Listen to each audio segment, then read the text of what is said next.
Hi, இந்த வீடியோவில் நம்ம ஹைட்ரோசெஃபலஸ் அப்படின்னா என்ன அப்படின்னு ஒன்றும் டீட்டெயிலாக பார்ப்போம். ஹைட்ரோ அப்படின்னா தண்ணி, செஃபலஸ் அப்படின்னா தலைக்குள்ள இந்த தண்ணி அதிகமாக சேரும் போது பிரெயின் மேலே ப்ரெஷர் விழுதுன்னா இதை தான் நம்ம ஹைட்ரோசெஃபலஸ் அப்படின்னு சொல்ல போகிறோம். நார்மலாகவே நம்ம எல்லாருக்குமே பிரெயினை சுற்றியும் பிரெயினுக்குள்ளேயும் தண்ணி சர்க்குலேஷன் நடந்துட்டு இருக்கும். இந்த தண்ணிக்கு நம்ம கொடுக்குற பேர் தான் செரிப்ரோ ஸ்பைனல் ஃப்ளூயிட். இந்த தண்ணி நார்மலாக வென்ட்ரிக்கிள் அப்படின்ற ஒரு பர்டிகுலர் பார்ட் ஆஃப் த பிரெயினில் அது ப்ரொடக்ஷன் நடந்து அந்த வென்ட்ரிக்கிள்ஸை சுற்றி அது ஃபுல்லாகவே சர்க்குலேஷன் முடிஞ்சு அதுக்கப்புறம் அந்த வென்ட்ரிகிள்ஸ் வெளியில வந்து நம்மளோட பிளட்டோட கலந்து அப்சர்வ் ஆகிட்டு இருக்கும். There's a constant circulation around the brain and the spine of this cerebrospinal fluid. In the fluid is very essential to give nutrients to different part of the brain, wash out a lot of toxic materials from the brain, and also acts as a shock absorber for the brain and also helps in keeping the brain light. So இந்த மாதிரி விஷயத்துல இந்த fluid is ரொம்ப ரொம்ப ரொம்ப essential. நார்மலா நம்ம எல்லாருமே ஒரு மணி நேரத்துக்கு கிட்டத்தட்ட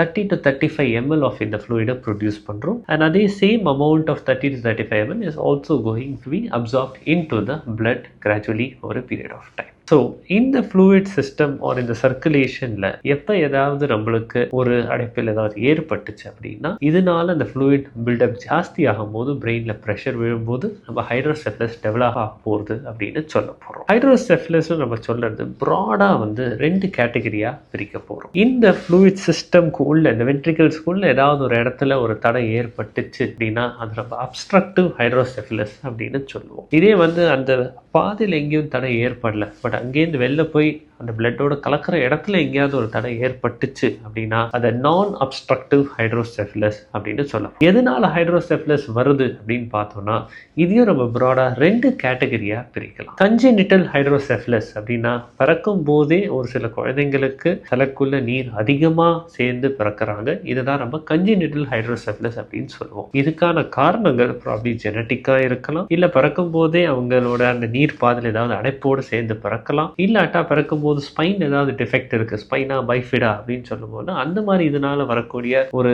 கன்ஜெனிட்டல் அனாமலியா கூட இருக்கலாம். இல்லை பிறக்கும் போது குழந்தைக்கு ஏதாவது இன்ஃபெக்ஷன் இருக்கு, இல்லை ப்ரீமெச்சூரா பிறக்கிற குழந்தைகளுக்கு உள்ள மூளையில ரத்த கசிவு ஏற்படுதுன்னா அவங்களுக்கு கூட இந்த மாதிரி ஹைட்ரோசெஃபலஸ் வரலாம். இதை நம்ம கன்ஜெனிட்டல் ஹைட்ரோசெஃபலஸ் அப்படின்னு சொல்லுவோம். ஒரு குழந்தை பிறந்ததுக்கு பிறகு ஏதாவது ஒரு நோயினால அவங்க தலையில நீர் அதிகமாக சேருது அப்படின்னா அதை நம்ம அக்வயர்ட் ஹைட்ரோசெஃபலஸ் அப்படின்ற டேர்ம் சொல்லுவோம். This can be because of some kind of a tumor in the brain, or illata it can be also regarding some bleed, illata ஒரு இன்ஃபெக்ஷனுக்கு அப்புறம் வரலாம், இல்லை ஒரு அடிபட்டதுக்கு அப்புறம் கூட ஒரு பேஷண்ட்டுக்கு இது டெவலப் ஆகலாம். ஹைட்ரோசெஃபலஸ் எப்படி நம்ம டயக்னோஸ் பண்ணணும் அப்படின்னு பார்த்தீங்கன்னா நம்ம ஹைட்ரோசெஃபலஸ் யாருக்காவது இருக்கு அப்படின்னா என்னென்ன சிம்டம்ஸ் ஆர் கிளினிக்கலாக நம்ம எப்படி கண்டுபிடிக்க முடியும் அப்படின்னு பார்த்தீங்கன்னா ஜென்ரலாக இது ஏஜ் வைஸ் மாறதுக்கான வாய்ப்புகள் இருக்கு. சின்ன குழந்தைங்களுக்கு ஒரு பிறந்த குழந்தைங்களுக்கு யாருக்கு இந்த தலையில இருக்கிற உச்சி மண்டை ஒன்றும் மூடலையோ அவங்களுக்கு பார்த்தீங்கன்னா ஜென்ரலாக இந்த ஹெட் சைஸ் ஒரு நார்மலாக இருக்கிற குழந்தைங்களோட பெருசாக இருக்கும், ஒரு வளர்ச்சி ஒன்றும் ஃபாஸ்ட்டாக இருக்கும்னு நோட் பண்ணுவோம். உச்சி மண்டையில் இருக்கிற அந்த சாஃப்ட் ஸ்பாட் அப்படின்னு சொல்கிறது ஒரு வீக்கத்தோடு காணப்படும் இந்த மாதிரி குழந்தைங்களுக்கு. அண்ட் இந்த மாதிரி இருக்கிற குழந்தைங்களுக்கு கண்ணு பார்த்தீங்கன்னா அவங்களால மேலே பார்க்க முடியாது, முக்கால்வாசி சமயக்கு முட்டி தான் பார்க்க வேண்டிய அவசியம் இருக்கும். And usually they'll be very irritable, ஏதாவது ஃபீல் கொடுத்தாலும் கான்ஸ்டண்ட்டாக ஒரு வாமிட்டிங் இருந்துகிட்டே இருக்கும். இதே வந்து ஒரு வளர்ந்த குழந்தை அந்த மாதிரி இதுக்கு பார்த்தீங்கன்னா they complain of a headache, especially morning எழுந்தோடனே தலைவலி அதிகமாக இருக்குன்னு சொல்லலாம், வாந்தி இருக்கலாம், அவங்க பார்வையில் மாற்றங்கள் ஏற்படலாம், சம்டைம்ஸ் டபுளாக தெரியுது அப்படின்னு கூட சொல்லலாம். அண்ட் ஆல்சோ தேர் மைல்ஸ்டோன்ஸ், இந்த developmental milestones may also been delayed because of the hydrocephalus. இதே நம்ம அடல்ட்ஸ் இல்லை வயசானவங்களுக்கு பார்க்கும்போது இதே மாதிரி அவங்களும் தலையில் ப்ரெஷர் அதிகமாக இருக்கிறதுனால வாந்தி வருது, இல்லை தலைவலி மார்னிங்கில் எழுந்தோடனே இருக்குன்ற சிம்டம்ஸோட வரலாம். ஒரு டிஃபிகல்ட்டி இன் வாக்கிங், இல்லாட்டா அவங்களுக்கு வந்து மெமரி ரிலேட்டட் இஷ்யூஸ் இந்த மாதிரி கூட ப்ரெசென்ட் ஆகிறதுக்கு வாய்ப்பு இருக்குது. ஜென்ரலாக இந்த உச்சி மண்டை ஓப்பனாக இருக்கிற குழந்தைங்களுக்கு ஒரு ஸ்மால் பேபிஸ்க்கு அல்ட்ராசவுண்ட் வச்சே நம்ம அங்கே மேல் உச்சி மண்டல் வச்சு உள்ளே இருக்கிற இந்த நீர் பாதை அதிகமாக சேர்ந்துருக்கா கம்மியாக இருக்கான்னு அசஸ் பண்ண முடியும். இதே வந்து நம்ம ஒரு அடல்ட்ஸ் இல்லை வந்து யங் சில்ட்ரன் அப்படின்னு பார்த்தோம்னா சிடி இல்லை ஒரு எம்ஆர்ஐ பண்ணி ஒரு யங் சைல்டு ஆர் அன் அடல்ட்டுக்கு நம்மளால கண்டுபிடிக்க முடியும். இந்த மாதிரி குழந்தைங்களுக்கு ஜென்ரலாகவே MRI is preferred over CT because இந்த ரேடியேஷன் எக்ஸ்போஷர் எம்ஆர்ஐ பொறுத்த வரைக்கும் கிடையவே கிடையாது. அண்ட் எம்ஆர்ஐயில் நம்மளுக்கு நிறையா டீட்டெயில்ஸ், எந்த இடத்துல அப்ஸ்ட்ரக்ஷன் இருக்குது, எதனால அப்ஸ்ட்ரக்ஷன் இருக்குது, அந்த வெயின் அவுட்ஃப்ளோவில் ஏதாவது பிரச்சனை இருக்கான்னு சொல்லி எக்ஸ்ட்ரா இன்ஃபர்மேஷன் நிறையா நம்மளால் கேதர் பண்ண முடியும். அண்ட் ஆல்வேஸ் ஹைட்ரோசெஃபலஸ் நம்ம எவாலுவேட் பண்ணுறோம் அப்படின்னா MRI gives more information than a CT and is always a preferred choice of investigation. கண்டிப்பாக அவங்க எல்லாருக்குமே வைத்தியம் தேவைப்படும். ஏன் அப்படின்னு பார்த்தோம்னா, இந்த ஃப்ளூயிட் பிரெயினில் அதிகமாக பில்டப் ஆகும்போது it puts extra pressure on the brain. நம்ம எல்லாருமே ஒரு டே டு டே ஆக்டிவிட்டீஸில் ஒரு ஸ்ட்ரெஸ் இல்லை ஒரு ப்ரெஷரோட வேலை செய்யும் போது we are not performing at our best. அதே மாதிரி இந்த பிரெயின் மேலே இவ்வளோ ப்ரெஷர் இருக்கும்போது the brain also cannot perform at its optimum level and it will be compromised.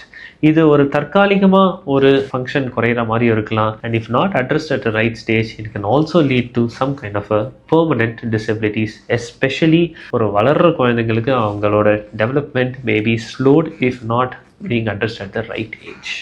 Hence இதை ட்ரீட் பண்ண வேண்டியது இஸ் வெரி எசென்ஷியல். அண்ட் இந்த ஹைட்ரோசெஃபலஸ்ங்கிறது ஸ்பான்டேனியஸாக அதுவே சரியாகுமா, அதுவே கியூர் ஆகுமா அப்படின்னு கேட்டிங்கன்னா அதுக்கு வாய்ப்புகள் ரொம்ப ரொம்ப ரொம்ப குறைவு. It needs to be addressed at the right time so that இது ஃபர்தராக ப்ராக்ரஸ் ஆகாமல் நம்மளால் பின்ன தான் தடுக்க முடியும். ஜென்ரலாக ஹைட்ரோசெஃபலஸை பொறுத்த வரைக்கும் medicines do not work. There are some medicines that are available but they don't have any proven benefits to provide any long-term benefits. So ஜென்ரலாக அதனால் ஒருத்தவங்களோட ஹைட்ரோசெஃபலஸ் இருக்குது, அதனால் அவங்க சிம்டமேட்டிக்காக இருக்காங்கனாலே surgical options have to be considered. There are two broad surgical options available. The most காமனாக நம்ம பண்ணக்கூடிய ஆப்ஷன் அப்படின்னு பார்த்தீங்கன்னா it is call VP shunt. அதாவது ஒரு டியூபை வந்து நம்ம தலைக்குள்ளே பிளேஸ் பண்ணிட்டு அந்த நீர்ப்பாதையிலேருந்து ஒரு வேல்வ் மூலமாக அதை கண்ட்ரோல் பண்ணி அதை நம்ம வயத்துக்குள்ளே எடுத்துகிட்டு போய் விட போகிறோம். வயத்துக்குள்ளே நம்மளுக்கு ஒரு பெரிய அப்சார்ப்டிவ் சர்ஃபேஸ் இருக்குது. ஸோ எந்த நீர் இங்கே மூளைக்குள்ளே நம்மளால் அப்சார்ப்ஷன் தடப்படுறதோ அதை நம்ம டைவர்ட் பண்ணி வயதுக்குள்ளே விடும்போது வயதுலேருந்து அதை அப்சார்ப் ஆகிட்டு உங்களோட பிளட் சர்க்குலேஷனில் திருப்பி போய் அது ஜாயின் ஆக போகுது. இந்த ஃப்ளோவை ரெகுலேட் பண்ணுறதுக்கு ஒரு வேல்வுன்னு ஒரு டிவைஸும் வைப்போம். ஸோ தட் ஒரு கண்ட்ரோல்டு ப்ரெஷரில் தான் அந்த flow is going to be happening, not over training R not under training. And usually இந்த ஷண்ட்டுங்கிற ஒரு ப்ரொசீஜர் பண்ணால் ஒரு ஹார்ட்வேர் ஒரு ஃபாரின் பாடி நம்ம பர்மனெண்ட்டாக நம்ம உடம்புக்குள்ளே வைக்க போகிறோம். And it is going to stay with you as long as it is required. ரெண்டாவது ஆப்ஷன் தான் வந்து எண்டோஸ்கோபின்னு சொல்லக்கூடிய ஒரு வென்ட்ரிகுலாஸ்டமி அப்படின்னு பண்ணக்கூடிய ஆப்ஷன். இதில் வந்து ஒரு சின்ன ஹோல் போட்டு எண்டோஸ்கோப் நம்ம தலைக்குள்ளே அந்த நீர்ப்பாதைக்குள்ளே வென்ட்ரிக்கல்ஸ்குள்ளே போட்டுட்டு யூஸிங் எ கேமரா நம்ம அந்த ஃப்ளூயிட் எந்த இடத்துல ஒரு அடைப்பு ஏற்பட்டிருக்கோ பார்த்துட்டு அதை நம்ம பைபாஸ் பண்ணுறதுக்கு ஒரு சின்ன ஒரு ஹோல்ஸ் நம்ம பிரெயினில் அந்த ஃப்ளூயிட் கம்பார்ட்மெண்ட்குள்ளே க்ரியேட் பண்ண போகிறோம். இது யூஸ்வலாக வந்து ஒரு ஹார்ட்வேர் ஏதாவது பர்மனெண்ட்டாக ஒரு ஃபாரின் பாடி வைக்க வேண்டிய ஒரு ஆப்ஷனை அவாய்ட் பண்ண முடியும். ஆனால் இந்த எண்டோஸ்கோப்பின்ற ஒரு ஆப்ஷன் எல்லாருக்குமே சூட்டபுளாக இருக்குமா அப்படின்னு கேட்டிங்கன்னா கிடையாது. நான் வீடியோவில் ஸ்டார்டிங்கில் சொன்ன மாதிரி ஜென்ரலாக இந்த அப்ஸ்ட்ரக்டிவ் ஹைட்ரோசெஃபலஸ்னு இருக்கிற கேண்டிடேட்ஸ்க்கு இந்த endoscopy procedure can be considered and ஜென்ரலாக success rate is much higher. ஆனால் இந்த நான் அப்ஸ்ட்ரக்டிவ் ஹைட்ரோசெஃபலஸ்னு சொல்கிற கேட்டகரி பேஷண்ட்ஸுக்கு ஜென்ரலாக endoscopy may not be very successful. அப்போ VP shunt is considered to be a more successful procedure. So overall நம்ம என்ன புரிஞ்சுக்கணும் அப்படின்னு பார்த்தீங்கன்னா ஹைட்ரோசெஃபலஸ்ங்கிறது அந்த fluid accumulation affects your brain. So இதை நம்ம தடுக்கணும் அப்படின்னா it needs intervention at the right time. And this is a treatable disease with a very very good outcome if identified and treated at the right time. Thank you.